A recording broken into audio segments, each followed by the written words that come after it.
오늘은 유튜브 상에서 상당히 유명하신 분이죠. 구만수 박사님을 초대했습니다. 안녕하세요. 반갑습니다. 고맙습니다. 네, 부동산학 박사시고 토지 투자 모르면 하지마 3시간 공부하고 30년 써먹는 부동산 시장 분석 기법 책의 저자이기도 하시죠. 네, 그렇습니다. 네. 저도 이 토지 투자 모르면 하지마 이 영상으로 아마 처음에 이렇게 알게 됐던 것 같은데 예, 네, 오늘 부동산과 관련해서 좀 다양한 질문을 좀 드리도록 하겠습니다. 일단 워낙 뭐랄까 가감 없이 아시는 상황을 그냥 그대로 이렇게 솔직하게 말씀하시는 분을 워낙 유명하셔서 네. 일단 현재 2020년 부동산 시장을 보면은 정말 많은 우여곡절이 있었잖아요. 뭐 코로나 사태까지도 벌어지고요. 그런데도 계속 상승을 하고 있다. 그런데 이제 어느 정도 이제 거품이 많이 들어갔기 때문에 폭락이 올 거 아니냐? 이런 얘기 하시는 분도 있고요. 네, 시장이 아주 완전히 갈라졌는데 어떻게 보시나요? 뭐 시장 자체를 지금 본다라면 뭐 다들 힘들어하는 상황입니다. 예를 들어서 뭐 집값이 많이 올라서 집을 보유하고 있는 사람이 그렇다고 해서 굉장히 좋아할 것이냐, 또 그 문제는 아닌 것 같고요. 뭐 세금 때문에 여러 가지 문제도 있고 이걸 어떻게 처리하느냐, 또 진짜 이렇게 올라가는 게 맞느냐라는 그런 스스로 그런 이야기 하시는 분들 많고요. 반대로 이제 집을 보유하지 못하고 계시는 분들은 뭐 그거는 뭐 이야기할 것도 없이 뭐 어떤 상대적 박탈감이나 어떤 그 부분에 있어서는 지금은 시장 플레이어들이 모두 다 힘들어하는 그런 상황이다, 이렇게 정리할 수 있습니다. 네. 그러면 어떻습니까? 일단 더 오를 것인지 아니면 이제는 좀 하락 혹은 뭐 진짜 폭락 이런 것까지도 생각해 볼 수 있는 상황인 건지. 그거는 김현미 장관님한테 물어봐야 돼. 내가 어떻게 알아, 그거를. 근데 일단 이런 식으로 부동산 정책을 계속 간다라면, 또는 세계 경제 상황이 아시다시피 유동성을 굉장히 이렇게 계속 풀어낸다라면 하락을 해야 될 이유를 찾지 못하고 있는 것은 사실입니다. 근데 김현미 장관, 정부에서는 하락을 그러니까 하락시키기 위해서 여러 가지 정책을 자꾸 만들어내고 있잖아요. 근데 왜 하락이 아니라 오히려 상승한다고 보시는 거죠? 그것은 정책 자체가 사람들의 마음을 굉장히 지금 불안하게 만들고 있어요. 사람의 마음을 갖다가 안정을 시켜야 되는데요. 지금 서울에 계신 분들도 그렇고 전국에 계신 분들이 무주택자들 특히, 또는 이제 집을 장만하려고 준비를 하고 계셨던 분들이 마음을 조급하게 만드는 거예요. 지금 왜? 최고로는 지금 서울 같은 경우에, 수도권 같은 경우에 공급 물량이 없다라는 것. 특히 서울이 가장 핵심적이죠. 그러다 보니까 서울을 들어가야 되나 계속 지금 그렇게 생각을 하고 있고, 예전에는 집값이 떨어질 것이다라고 굉장히 철두철미하게 믿고 계셨던 분들조차도 이거 서울 사야 되는 거 아니야? 이런 지금 그러고 있어요. 그러다 보니까 이 정부 정책이 전향적으로 바뀌지 않는 이상, 예를 들어서 국토부 장관님이나 문재인 대통령께서 사실 정치가이시지 주택 전문가는 아니잖아요. 그러니까 본인들의 생각과 시장에 돌아가는 상황은 거의 지금 맞지 않고 있다, 이렇게 말씀드릴 수 있습니다. 그러니까 일단 뭐 말씀하신 대로 시장은 시장에 맡겨야 된다. 뭐 수요를 통해서, 뭐 공급을 통해서. 근데 이제 정부는 아무래도 시장 자체를 조절을 하려고 하는 이 행위, 이것이 결국은 가격을 더 상승시키고 있는데, 그래서 가격의 상승을 바로미터라기보다는 사람들의 마음을 계속 불안하게 만들고 있다. 그게 핵심인 것 같습니다, 저 개인적으로. 그래서 이제 자꾸 사람들이 감사만 안 되는 겁니다. 심리가 자꾸 생기는 그렇게 보시는군요. 그러면 앞으로는 지금 이런 기조가 유지되는 한 더 오를 수밖에 없는 상황이다, 이렇게. 그러면 이번에는 만약에 오른다고 하면 뭐 다들 많이 오른 것 같거든요. 어디가 더 오르거나 아니면 또 내린다고 했을 때는 또 어디가 좀 타격이 클 것일까? 뭐 원래 그래 왔지만요. 사실은 우리나라에서 그 주택이, 그러니까 특히나 아파트가 어떤 부동산 또는 자산 어떤 가치로서 이렇게 대두된 건요, 사실은 한국전쟁 이후에 전후 복구 과정에서 이렇게 일어났던 일입니다. 뭐 예를 들어 뭐 조선시대 때야 뭐 크게 뭐 부동산 그때도 있긴 했지만 지금처럼 그렇게 극악무도하지는 않았죠. 그런데 이제 이렇게 아파트 또는 주택이라는 것이 단순한 이제 삶의 주거 공간을 넘어서 자산으로서 이제 인식이 된 게 이제 불과 몇십 년밖에 되지 않았습니다.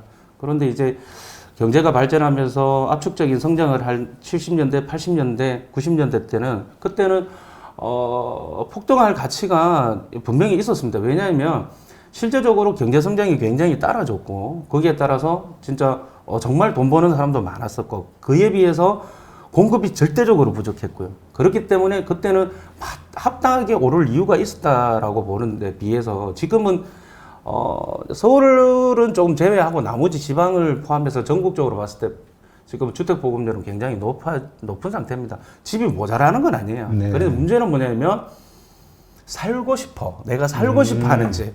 누구나 거기서 살고 싶어 하는 집은 지금도 계속 부족하다라는 거죠. 더군다나 아시다시피 뭐 소득의 격차도 지금 굉장히 많이 났고 또 한 가지는 돈이 없어도 사실 어제 그 정세균 부총리 그 말씀 하셨잖아요. 원래 우리 단칸방부터 시작했어. 사실은 그분의 의도가 어떤 것인지를 떠나서 저도 사실은 그런 말을 많이 합니다. 야, 신혼부부가 단칸방에서 살고 우리도 옛날에 500에 10만 원짜리부터 시작했는데 요즘 애들은 전부 다 삐까번쩍한 그래도 그럴듯한 집에서 살아야지만 결혼을 할 수 있다.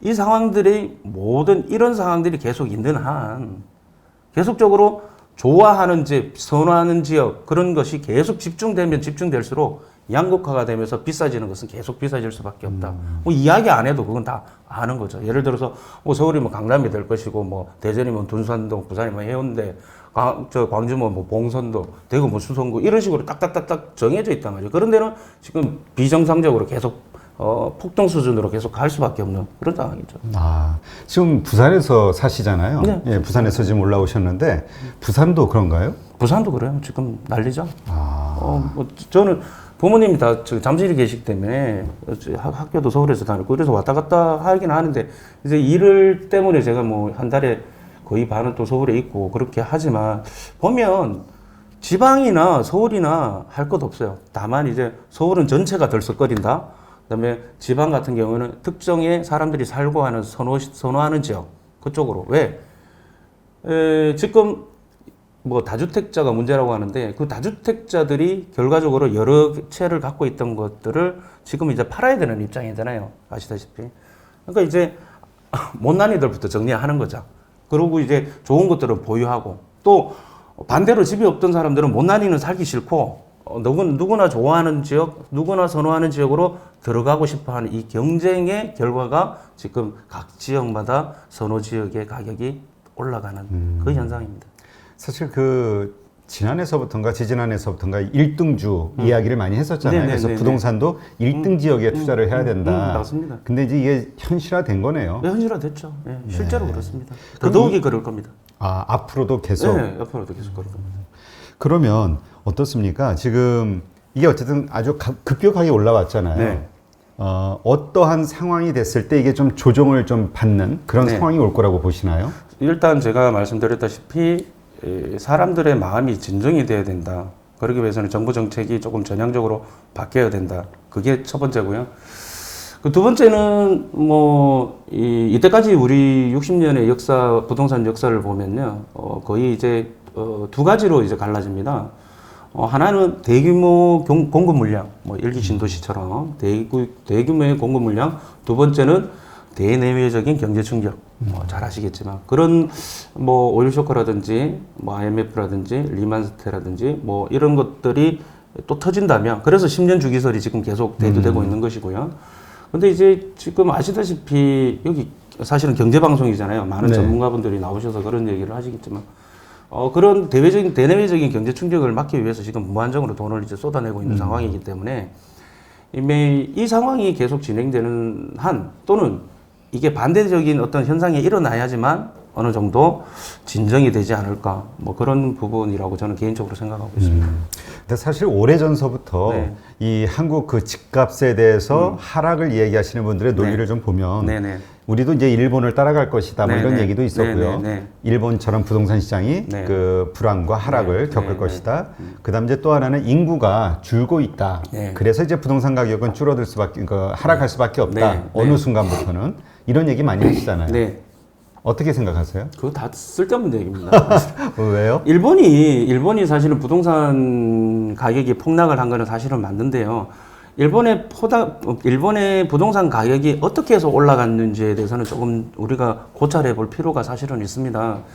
일본의 1986년도부터 사실은 이게 부동산 가격이 90년도까지 쭉 올라갔다가 90년도에 빵 터졌는데요. 아시다시피 그 프라자 합의 때문에 그 어떤 전 세계의 유동성이 일본으로 몰려든 것 때문에 사실 올라간 것인데, 이에 반해서 우리나라는 사실 그렇지가 않은 상황이라서 어떻게 가격이 올라갔느냐라는 그 과정은 일본하고 전혀 틀리다라는 것을 제가 말씀드리고 싶고요. 그거는 전문가분들은 여러 차례 이야기했었던 부분이고 전혀 다르다.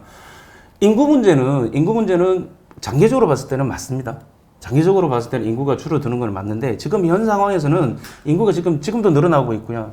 더욱 중요한 것은 인구수보다 가구수예요.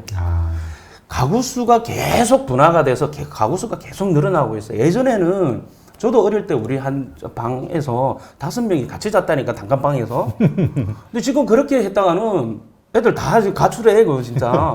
가출하죠. 요새. 예. 짜증나서 또 가출하죠. 그리고 이혼 부분도 있고요. 뭐 민감한 얘기긴 하지만 이렇게 해서 가구의 분화가 굉장히 늘어나고 있고, 또 어느 정도 여유가 계신 분들은 혼자 살아도 적어도 큰 평형에 적어도 34평짜리에 살고, 더 돈이 많으신 분들은 더 큰 집에서 살고 이렇게 하기 때문에 사실은 가구수가 더 중요하다. 근데 이제 그 얘기는 장기적인 얘기를 지금 당장의 현 상황에 대해서 대입해서 앞으로 10년, 20년, 30년에는 집값이 떨어질 거니까 집 사지 마라. 또는 집은 집값이 떨어질 테니까 이거는 쓸데없는 짓이다. 이렇게 이야기하는 거는, 야, 너 죽으니까 지금 돈 뭐하러 버냐. 대충 쓰다가 죽어라. 이거하고 똑같은 거예요, 그거. 그러면 네. 지금 어떻습니까? 그 어떤 분들은 이제 우리 아파트 선호 현상이 되게 높잖아요, 한국인들이. 네네. 근데 이제 아파트가 오래되면 사실 낡아지고 네네. 가격이 더 떨어져야 되는데도 네네. 불구하고 더 오르는 그런 현상들. 근데 뭐 어차피 내구 연한이라는 건 있으니까 네네. 이런 것들이 하여튼 이상 현상이고 분명히 바로잡혀질 것. 네네. 그러니까 인구가 줄는 거하고 맞춰서 이런 것이 뭔가 좀 머지않은 장래에 좀 그 왜곡된 것들이 바로 잡혀질 것이다. 이런 얘기들 하시잖아요. 그게 말이 안 되는 게, 네. 우리가 지금 뭐 인구가 줄어든다고 학령기 인구 줄어들고 있잖아요.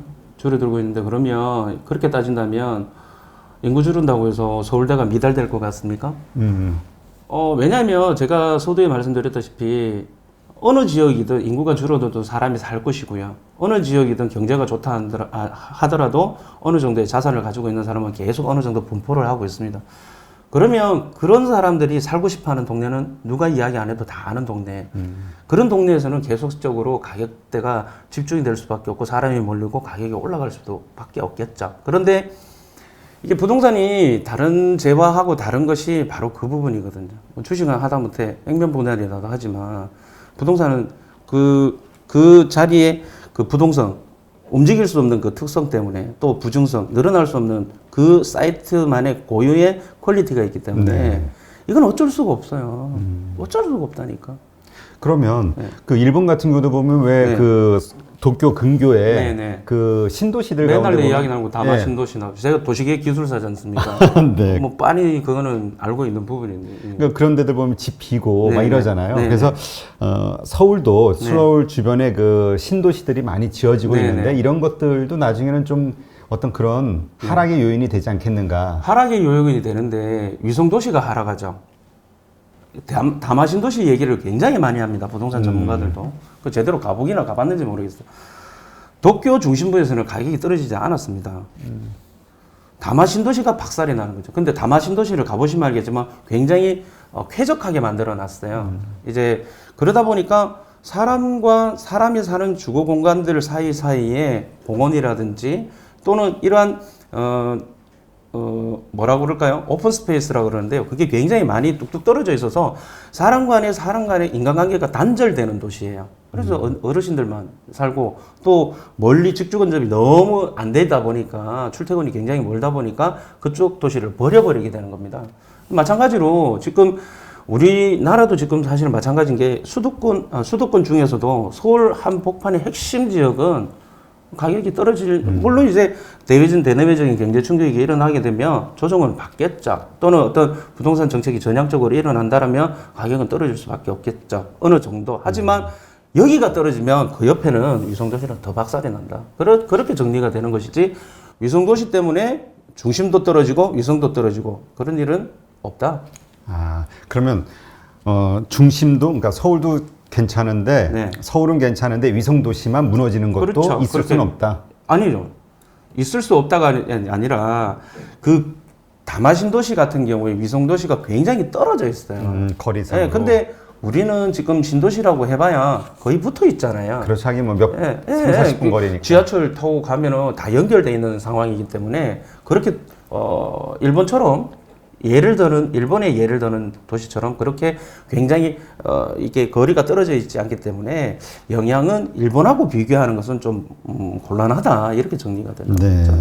그러면 어쨌건 박사님 말씀은 일단 정부에서는 여러 가지 조치들을 발표를 했고요. 네. 그러한 조치들 때문에 가격이 잡힐 것이다. 그 다음에 하락 조정세가 보일 것이다. 이런 식으로 얘기를 하고 있지만 네. 결코 그런 일은 일어나지 않을 예, 것이다. 이 스탠스를 그대로 간다면 그런 일은 벌어지지 않을 거라고 생각합니다. 네, 알겠습니다.